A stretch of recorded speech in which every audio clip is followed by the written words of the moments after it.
দেশের বিভিন্ন শহরে মারাত্মক বিষ নিয়ে জঙ্গি হামলার ছক। গুজরাটে এটিএস এর হাতে চিকিৎসক জঙ্গি।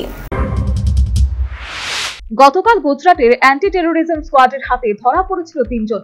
ধৃতরা সকলেই সন্দেহভাজন আইসিস জঙ্গি বলে জানিয়েছে তদন্তকারীরা।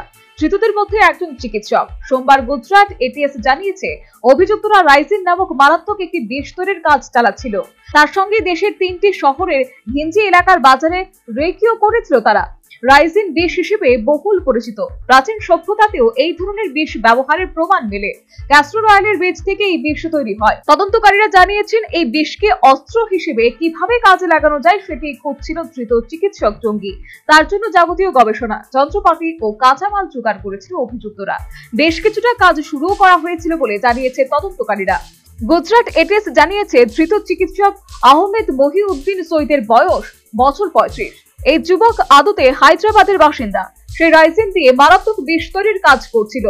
গত 6 মাসে দিল্লির আজাদপুর মান্ডি, আহমেদাবাদের নারোদা ফলের বাজার, লখনউয়ের আরএসএস অফিস এলাকায় রেকি চালিয়েছিল আহমেদ। বাকি 2 ধৃত উত্তরপ্রদেশের বাসিন্দা। গোটা বিষয়টি তদন্ত করেছে এটিএস এবং অন্য কেন্দ্রীয় এজেন্সি। কোন জায়গা থেকে কাঁচামাল জোগাড় করা হয়েছে তারও খোঁজ নেওয়া হচ্ছে।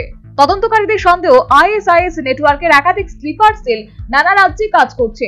সেই নেটওয়ার্কেরই অংশ এটি। 3 জনকে গ্রেপ্তারের পাশাপাশি একাধিক অস্ত্র উদ্ধার করা হয়েছে। 2টি গ্লক পিস্তল, একটি বেরোটা পিস্তল, 30টি গুলি, 4 লিটারের ক্যাস্টর অয়েল বাজেয়াপ্ত করা হয়েছে। ধৃত আহমেদ মহিউদ্দিন সৈয়দ চীন থেকে ডাক্তারি পাশ করে এসেছে বলে জানা গেছে।